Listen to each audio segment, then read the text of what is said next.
You've called women you don't like fat pigs, dogs, slobs, and disgusting animals.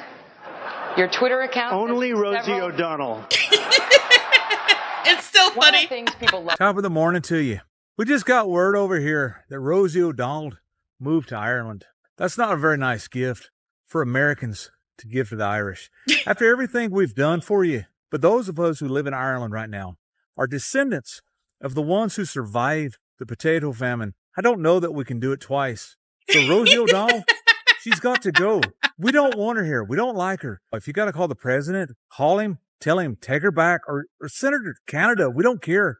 Just not here on the Emerald Isle. For the love of God, we're begging you. Take her back. Rosie O'Donnell, or as I like to call her, Trump derangement syndrome patient zero, has decided to self-deport to Ireland. President Trump sat down with Ireland's prime minister and roasted Rosie O'Donnell. Word on the street is that behind the scenes, President Trump told the prime minister of Ireland to build a wall to keep Rosie O'Donnell in.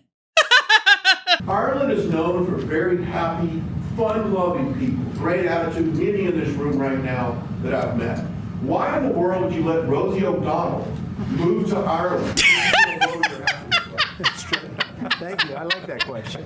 Do you know you have Rosie O'Donnell? Do you know who she is? Do you know who she is? Yeah. I'm joking. You're better off not knowing.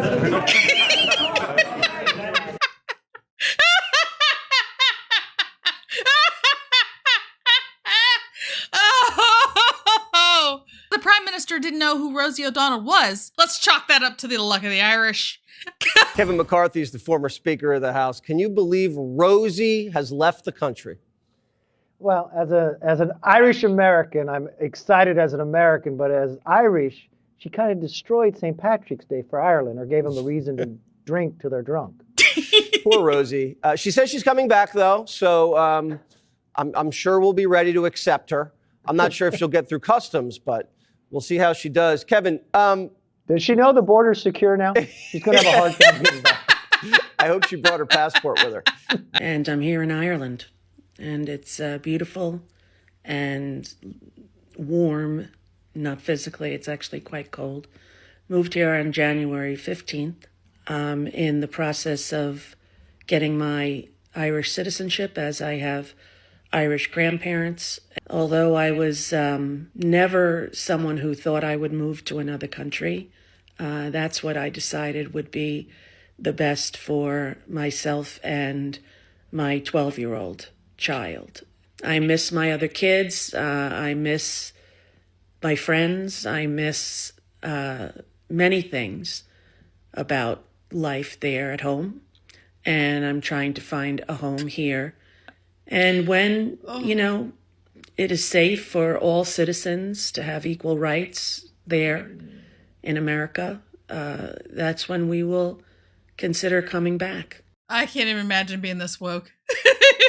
So woke you have to leave the country. Promises made, promises kept. Is that Keith Olbermann? According to Hank Johnson, adding Rosie's bulk to Ireland may cause it to tip over. Well, President Trump just keeps racking up the wins, huh, Sean?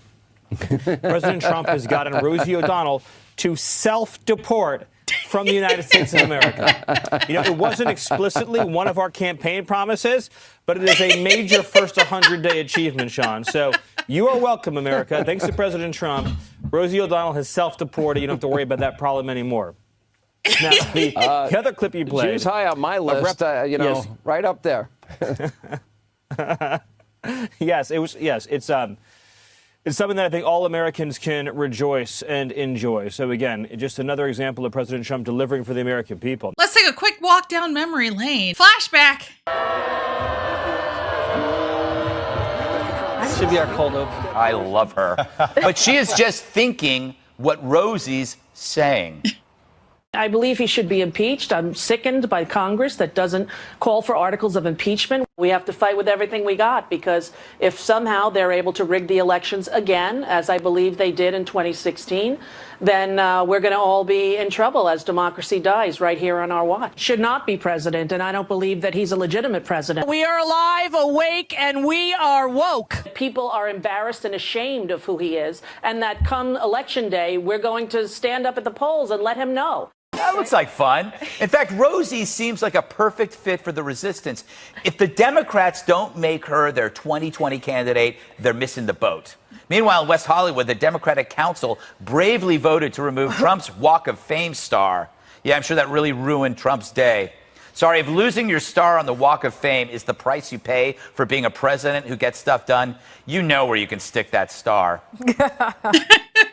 But we start with the fine art of Rosie O'Donnell. And now Rosie O'Donnell has taken up painting, and as you can expect, it has the same subject, Donald They're Trump. obsessed. Take a look at this. Okay. She started painting on her iPad with her clever. finger, and she says, she started doodling, and sadness, rage, and disappointment flamed out of my finger. She claims. Oh, I like the close-up there. That's really. Oh, look at that. Oh, move. Fake. Wow. Move over, Rothko. She said, I can't help but what comes out of me, my anxiety takes over. She said, I had to go to my bunker to figure out how I was going to make it. Looks like a self-portrait, if you ask me. This is, I have to tell you, I've read a lot on this over the last few days because of you and this show. Yeah. Painting is a therapy they suggest to people with anxiety disorder because it helps them work their aggressions out on the canvas. That's what I think Rosie and Jim Carrey are doing. Now, here's what she's named her 4 great works. Okay. The Moron, Lunatic Trump, It's Over, and Too Bad Trump. One wonders if the president were to take up painting Rosie O'Donnell, what he might call his great work.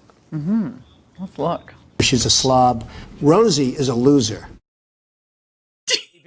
Maybe that. Maybe Oh, that no, would be the title of the work. I think he needs to get a restraining order because we get it, okay? He has kind of a tan face. We get it. There's no subtlety. I mean, art has to have some subtlety to it, Well, does she it said not? she doesn't want to be part of the president's world, but he's eating her alive. It's a compulsion. I mean, something is definitely wrong. President Trump really is living rent-free in her mind. Wow. I know we joke about this kind of thing, but this is serious. A Twitter war breaking out between 2 prominent voices on the left and the right. It all started with Rosie O'Donnell's suggestion that she would bribe lawmakers to vote against the tax bill. Ben Shapiro wasn't having it, saying that's a violation of federal law. From there, things got increasingly, well, personal, with O'Donnell telling Shapiro to do things that we can't say here on television. Now, you played another clip that I think I need to comment on, too.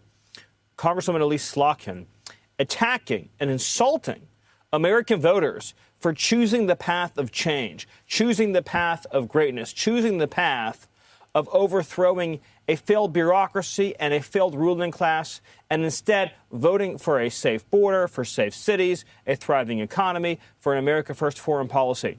If the Democrat strategy is to attack, demean, ridicule, and insult voters, they will be relegated to permanent minority status.